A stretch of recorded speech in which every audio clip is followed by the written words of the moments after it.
Biz shu narsani bilib qo'yaylikki, birodarlar. Bir odamga bir narsa berayotgan ekan. Hadiya.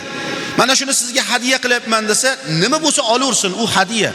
Mashina berayotgan ekan, uy berayotgan ekan, masalan, olaversin.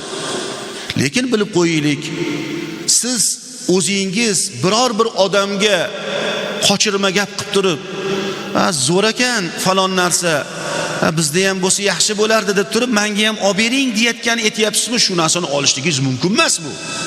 Joiz emas. Pravo olibsizmi? Ha, yuvarkanmiz de.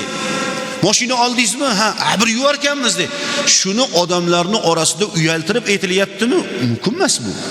Joiz emas. Dasturxon yozsa bormaylar unaqa joyga. O'zi endi ichidan kelib chiqib, shu ishni qilyapti. Ulov oldim yoki qiyinchilik bilan shu haydovchilik guvohnomasini oldim. Shunga bir dasturxon yozmoqchiman, ulpatchilikda dasturxon mendan bo'ladi. Marhamat, bemalol osh bo'lsin. Lekin uyaltirib qilinyaptimi? Mumkin emas. Xudolarga ham, ayollarimizga ham shu gap.